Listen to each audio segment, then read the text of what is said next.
Hello. Go Right. on. Right, let's go. Hello and welcome to Series 3, Episode 3 of the Experience Lounge podcast. We've got a really topical episode today that we're going to be talking about, which is around employee experience and the Great Resignation and what's next. Before we get into the topic though, how are you doing, Sasha? I'm doing good, thanks.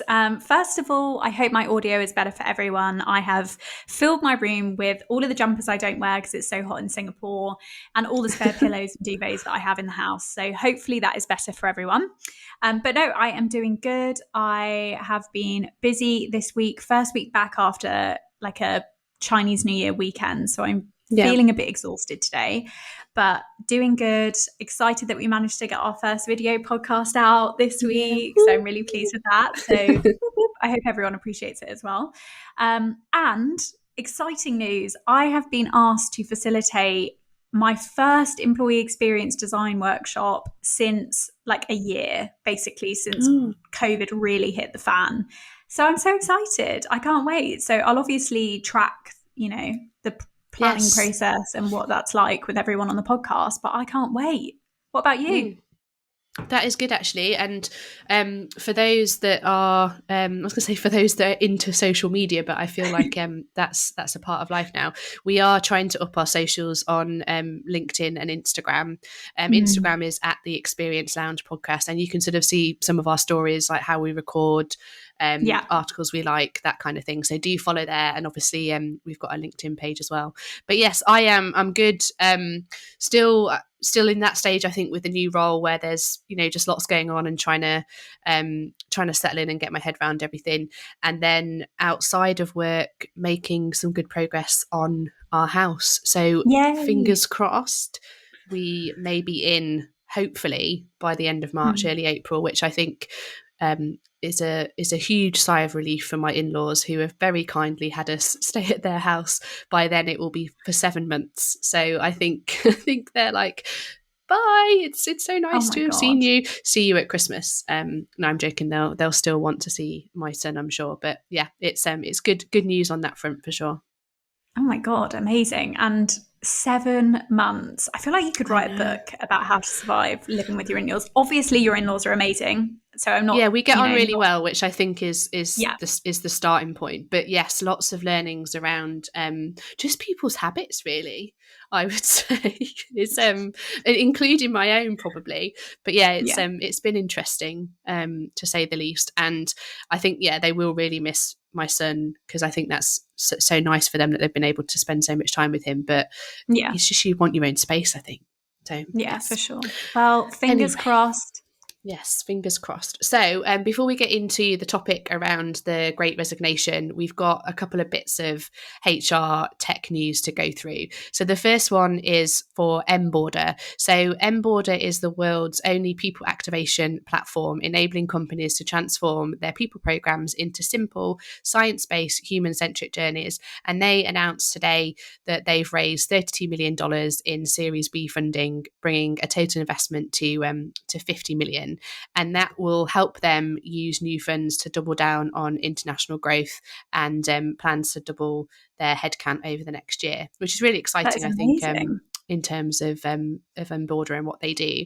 And then the second one, I think this was one that you found, wasn't it, Sasha, was Beekeeper, and they wanted to help geographically distributed workforces and non-desk employees feel like they were sitting right next to each other and make sure that everybody in the company felt aligned. So companies with large number of non-desk employees who might have like a hard time keeping them in the loop and sort of with the rest of the organization, the sort of role of Beekeeper is to bridge the gap and connect those different operational systems and communication channels into one secure platform that you can access both on mobile and also desktop devices, which is really cool. So they were a couple of things from a tech HR news space that we thought was pretty cool, and we can include, I think, some links to those, can't we, in the show notes as well. Yeah, for sure we will. And actually, if you're listening, we called out Beekeeper because if you're working in manufacturing or retail or healthcare, it's a really good kind of employee experience tool, because I think so often we always design for, or we think about EX in the context of people raising tickets who are always behind a laptop. So I think it's really, it's nice to bring in a slightly different tech solution. And if I remember, a few months ago, I said I'd find a jingle for the HR Tech News segment, which I haven't done, but I have noticed that on our podcasting tool, they have these little sounds that I can play. So I'm going to play a celebratory sound for both Emborder and Beekeeper, and let's see if it works. Right, hold on. Did that work? It did. Oh my God, we're such professional podcasters. Anyway, okay, back to the Great Resignation. Less exciting. Yes. So that's the topic for today's discussion, which obviously is, as I said at the start, very, very topical. I think talked about in a lot of the sort of the media, a lot of external research as well. So it was something that we felt was important to cover, but from an angle, I think, as well of employee experience. So the first thing we sort of wanted to talk through was actually what is the Great Resignation. So in April 2021, a record 4 million Americans quit their job. And fast forward to September 2021, 4.4 million quit their job in 1 month alone. And this isn't just, though, something that is impacting the US, it's also happening, I think, right across the globe and in a number of different markets. And particularly, I think, when organisations have a global workforce, it's definitely something that we're sort of seeing across a multitude of different countries. And so how did we get there? I think way back in 2020, resignation rates had fallen to the lowest levels in a decade. And the sort of rationale or thinking generally around that is that the pandemic caused a lot of fear for people, a lot of uncertainty, a lot of doubt, and companies had shut down, businesses had stalled, and people had just, I think, stayed put whilst they were working through a lot of that uncertainty. And therefore you sort of saw, I think, that attrition levels were, as a lot of the research shows, at the lowest it's sort of been in a while. But then as the pandemic progressed, I think a lot of people then thought about and reflected on their relationship with work and what they wanted from their careers, from their jobs. And I think lots of people have then realized that certain aspects of work just didn't work for them anymore. And so things like, the traffic with commuting, expensive parking, even the sort of business wardrobe. So I've seen a couple of memes on I think on LinkedIn and Instagram in the last week, where a couple of organizations, almost as sort of like an engagement activity, asked people to come into the office wearing their Zoom clothes. And it was just so funny, like seeing that sort of thing of business on top, but like leisure on the bottom. So people wearing pajama bottoms, sweatpants and sort of Ugg boots and slippers and all of those kind of things. But I think the other big thing that the research tells us, and there's a couple of articles that we will link because we've looked at some Forbes articles and also from the FT as well, is that people, I think, were more conscious of their own mortality and their sort of family and friends' mortality. Because I think in certain markets, like India and I think as well in the US, that there sort of wasn't a scenario where people didn't know somebody that had been impacted by COVID or been seriously ill or actually passed away. And then I think the other thing was that questioning around quality of life and what do you want out of life if you're sort of faced with that sort of that reality that it actually could all get taken away. So then by April 2021, the resignation trend had completely reversed, and it sort of, I think, then has kind of exploded really in terms of people leaving. So I guess the sort of first question, Sasha, that we sort of wanted to explore is, why do we think that is, and sort of, I guess, what can organisations do to respond to that? So it's really interesting because I think we mentioned this on a podcast episode last year, and I think I said, is it a trend or a phase, or is this just like a phrase that we're throwing out there? But I have to say, with the clients I'm working with this year, this is a huge priority and a significant problem, really high turnover. And you've kind of touched on a lot of those reasons, right? People, they've realized that the work they do needs to be something they're passionate about. It needs to be something they care enough about that, you know, as you say, the fragility of life, it really comes into context. And I think the other thing that we're seeing, and I'm kind of trying to think about timing here, is organizations, especially in the US, they're looking at return to the office strategies. And at least from what I'm seeing online and kind of the language I'm seeing, or, you know, the content I'm seeing, is people aren't happy about being forced into a situation where they have to go back to the office anymore. And so that's why we've spoken about this before, but getting that workplace strategy right, getting that return to work, that hybrid working kind of lockdown and, you know, embraced by your organization is such a challenge. Because the reaction is people will leave. People will leave your organization to go to another organization that allows them to work in a way that they want to. And so, and it's a huge risk, right? There's no perfect way of doing this, but I definitely think that timing for me is not coincidental. It seems like a lot of people have seen their organization stance and said, okay, I'm going to go elsewhere. I also think, you know, when we look at generations as well, I do think a big part of this is kind of millennial generation, but also Gen Z. You know, we make up a really large proportion now of the workforce. They think differently about careers. And I think we touched on this in another episode before, which is people see jobs as transient things, and you don't have to stay somewhere for 5 years for it to be a meaningful part of your career necessarily. And so if you've got people that are willing to move on after 2 years, if they feel the urge to go because of COVID, because they're having, you know, a personal refresh, or, you know, their circumstances changed, of course they're going to leave. They're not compelled to stay. They never were to begin with. But if you've kind of pushed them out the door or made it an easy decision, they will go. And I saw a LinkedIn post today, this guy in Dublin, again, I'll link it in the show notes just because it was pretty powerful. And he was talking about, you know, he put in all the phrases that he's hearing from organizations about, oh, we don't know why people are leaving. And he talks about, you know, did you force people back into the office? Did you listen to people enough with what they were going through? Are you supporting them enough financially and with their well-being?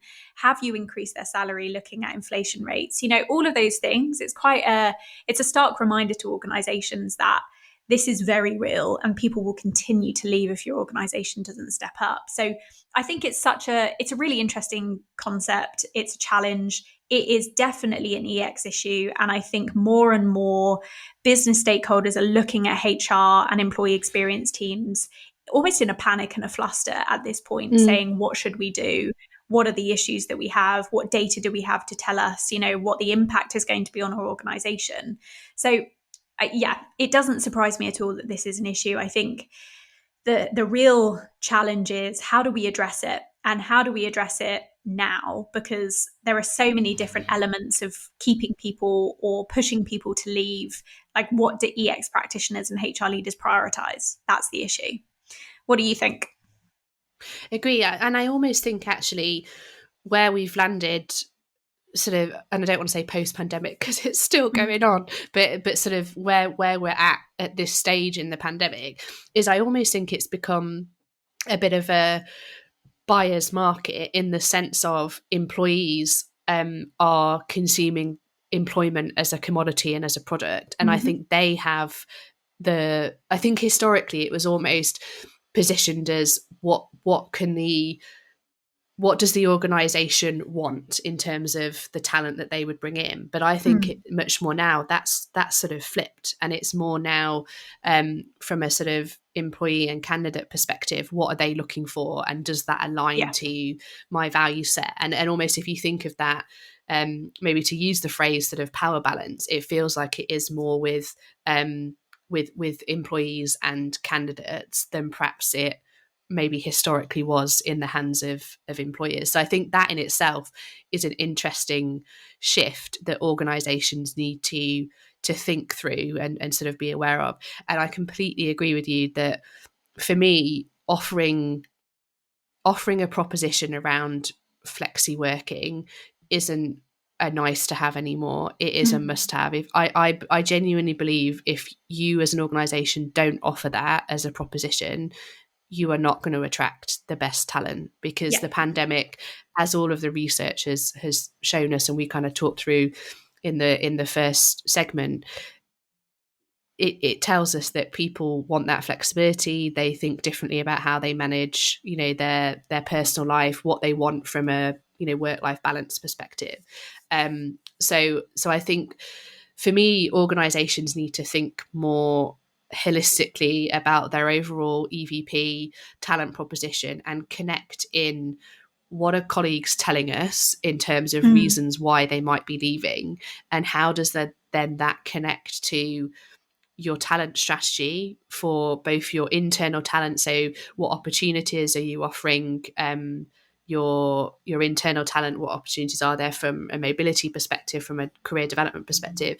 But equally, is your recruitment resourcing strategy ready to be able to respond to people leaving and the need to bring more people in and attract the right talent? So it's almost a balance of retaining, developing existing talent, but also you've got to be ready to respond and bring the right talent in. And I think that's where it gets really challenging for organizations, because it's kind of a multifaceted proposition. So many things. So many things that you sort of are going to have to try and address. And so I think that is the sort of biggest challenge with this whole piece for HR practitioners, EX practitioners, but also actually business leaders, because like you say, they're turning to HR and going, we need an approach to this, we need a strategy, and it's sort of that thinking needs to be done, but obviously incredibly quickly, because it's a real live issue.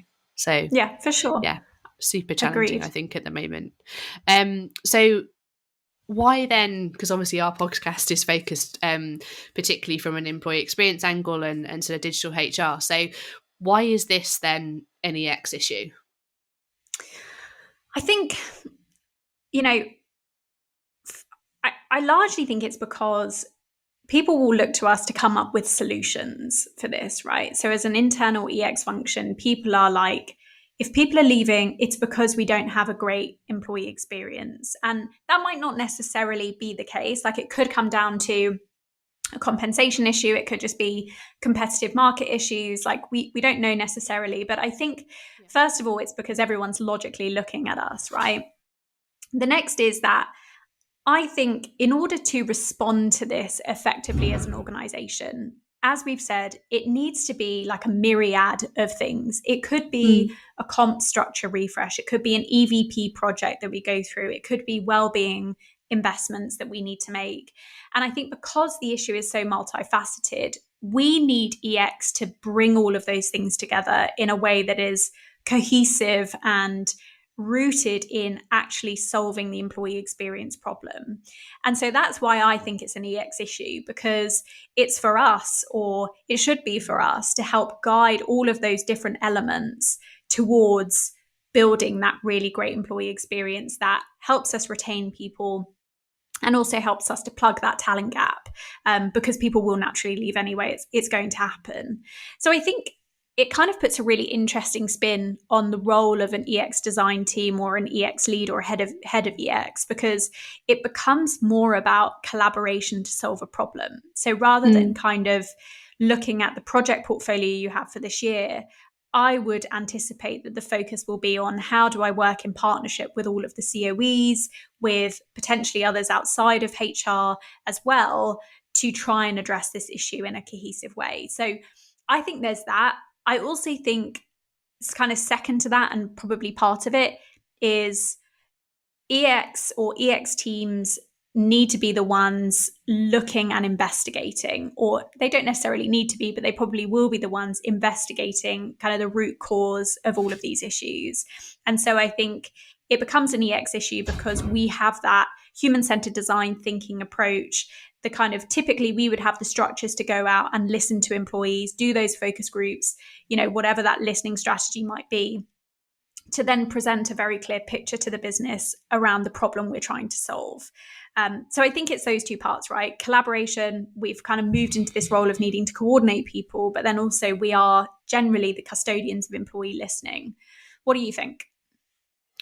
I completely agree. And I think the bit that you talked about around the sort of collaboration and connection of those different teams is so crucial, because actually I think there's a risk that organizations respond, and in the way that they're structured, potentially in a siloed way, because as we've said, it's a multifaceted issue. So it's also going to be your talent attraction, what is your EVP, and is there something that differentiates you in the market compared to other organizations in your sector? But then there's also, as we've said, the why are people leaving, the sort of career development, talent mobility. It could be a compensation issue. It could just be, from research that we see, that actually it's just really difficult to get work done here. And when I aggregate that, that's incredibly irritating. And actually that's been my decision as to why I'm leaving. And I feel the role of EX practitioners and sort of EX teams is to bring that cohesively together in a way that then, if you're a HR business partner, you would be able to go out and say to your business stakeholders, here's the data and what it's telling us in terms of why colleagues are leaving. And that can obviously be through your employee listening strategies, so your your employee surveys, or if you do EX interviews and that sort of human-centered design research. So here's almost the problem and the reasons why, and then also working with them to then be able to craft what are some potential solutions, and across, as you said, the products that would typically be developed by your centers of excellence in HR, and also outside of HR if it's an issue in terms of experience beyond some of the sort of HR processes and products. And I think that is when you're elevating as well the conversation at a more strategic level with your business partners and your business leaders, enabled by that sort of EX strategy team. So completely agree. I think I don't see at the moment necessarily anybody stepping in to that space, and I think I think that is where EX teams and practitioners could do that to sort of bring it all together. Yeah, for sure. So, as always, what can we do as EX practitioners to address this? Like, what would be, I hate to say tips, I always say tips, but what would be your tips? Like, what would you do if you're an EX practitioner, you're listening to this podcast and you're like, oh my God, I need to do something about the Great Resignation? What would you do? So the first thing is listen and get employee feedback and insights. And we've talked at length across lots of our episodes about the ways in which you do that from an EX perspective. And I think here that is so crucial. And the reason I say that is because I think in a HR business partner role, you can be sat often in management team meetings with business leaders who will be saying, we think it's this, or I'm seeing these people leave here and we think it's this. And actually, that might be a hunch, or it might be that they've spoken to some of the people in their teams. But the only way to know what the real reason is to obviously ask employees. So that is where I think a really comprehensive employee listening strategy, using a range of mechanisms too. So, you're surveying your EX research and doing some of that human-centered design is so crucial to saying, actually, we have the reasons why, because that then obviously is going to then inform the interventions or the approach that you might need to take. So that would be my number one. How about you? What are your sort of thoughts in terms of top tips? Yes, I agree with you. And I also think this is the perfect opportunity if you are trying to convince people that moving away from an annual engagement survey is the way forward. This is the perfect use case, because, especially with tools like Qualtrics, right, you want to be able to report intent to stay fluctuations over a period of time or whatever. And the only way you can do that is more regular pulse surveys. So yes, I agree with listening. I also think part of that, and you've kind of alluded to this already, is driving the sense of urgency with business stakeholders.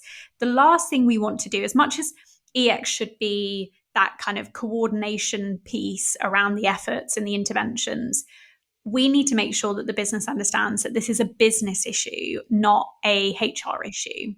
Agreed. And so I definitely think doing a bit of a campaign once you've done that listening around why is this important? What are the risks to the business?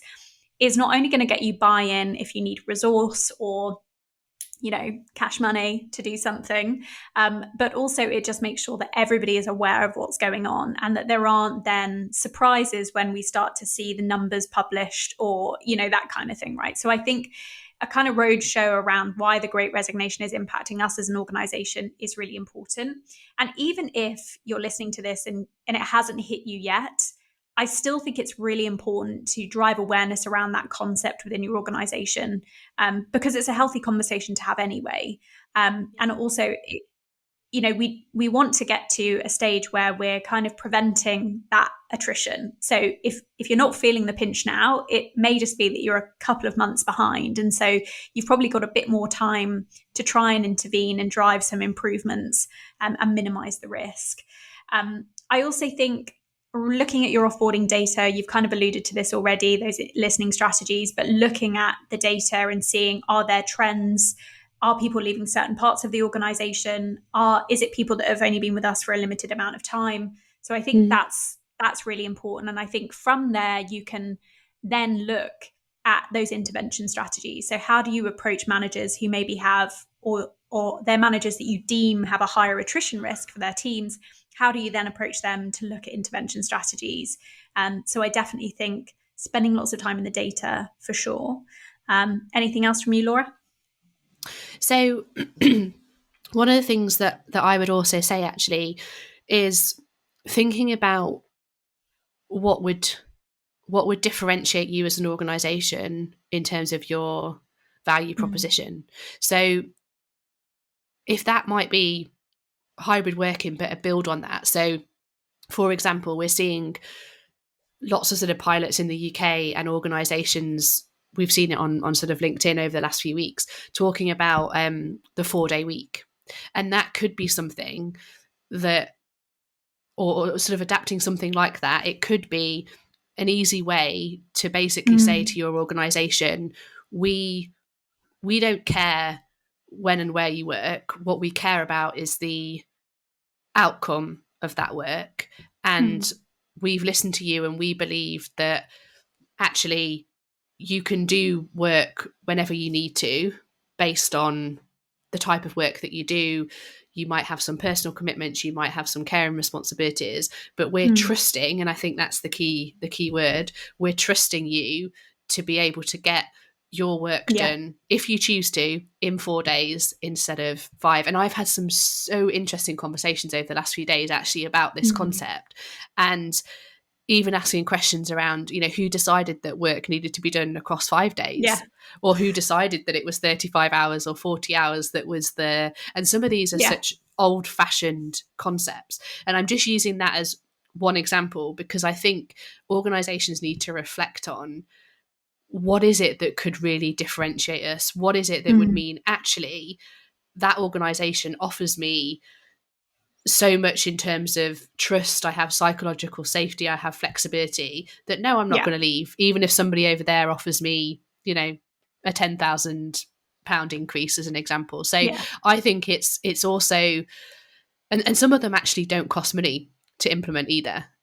So I think organizations need to think through, because it wouldn't be a sort of one size fits all. It might not work for your organization to do the 4-day week as an example, but thinking through, what would, because I think that is the bit that when we think from a retention perspective, but also the talent attraction, something that is the hook that would get people thinking, actually, this is the organization that I want to stay in or that I want to work for.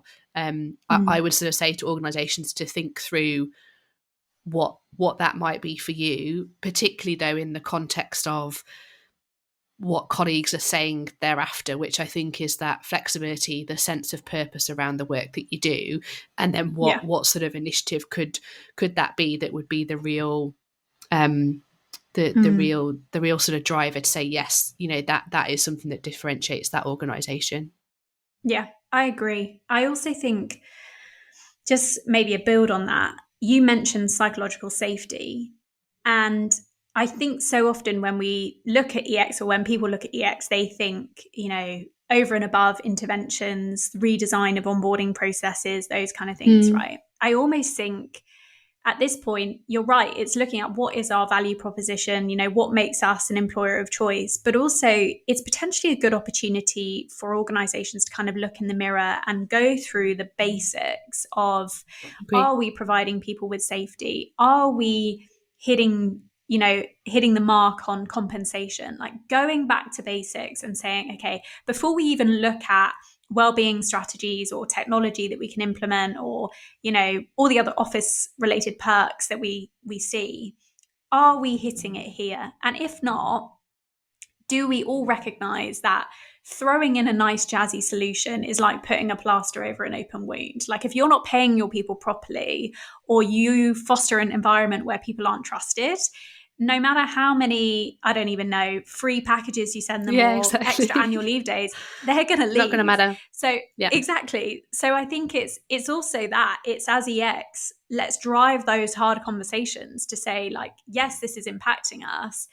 No, I'm not going to shove a plaster over this. We need to have a conversation about, are we paying people enough? Is this a good culture? All of those things. Do you know what I mean? 100%. And I think it's that also going back to basics, right? So the sort of the hierarchy of needs that you were sort of saying in terms of pay, time off, all of those sorts of things. And that is where you think of, again, EX practitioners with the data and the sort of insight that we would have access to from a human-centered design perspective. You would have a lot of those themes. So you would be able to say, actually, in this part of the organization, people find this incredibly frustrating, or, we see pockets here where people are talking a lot about they don't feel their comp is competitive enough, or actually there's some real issues around talent development. And I think that's where I would be encouraging people who are in that sort of EX space to really drive some of these conversations forward, because I think the sort of access to the employee voice is going to be the key thing that then helps business leaders to make the right decisions around, yes, we're going to prioritize this over this, rather than what we want to kind of steer away from is the sort of hunch conversations. I think it's this, or it's this, but actually it might not be any of those things, but we've just not took the time to ask and sort of understand from employees what that actually looks like. It's made me think of something I was listening to. I think it was a webinar or some kind of podcast last week.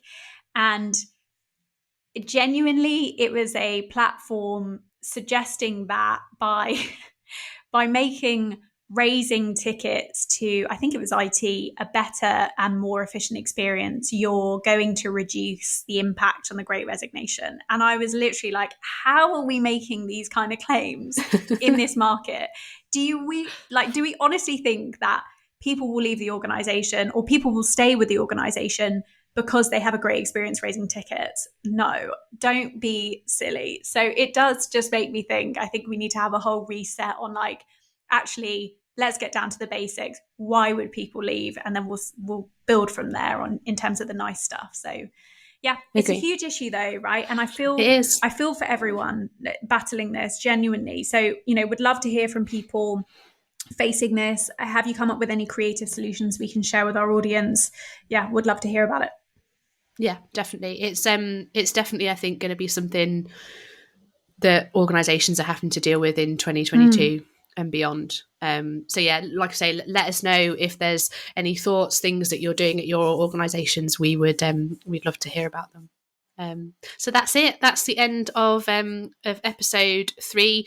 We'll do a shameless plug again for our socials. So if you're enjoying the podcast, please do rate, like, subscribe on your usual podcast channel where you listen to this. As we said, we are now doing video podcasts, which does mean we have to get up a bit earlier for me, put some makeup on, which is yes, we're doing that to make that look nice, hopefully for you. And we have set up a LinkedIn page, as we said, the Experience Lounge podcast, and we're on LinkedIn at the Experience Lounge podcast as well. So do give us a follow and join the conversation. So thanks so much, and we'll catch you in the next episode. Thanks, everyone. Bye. Bye.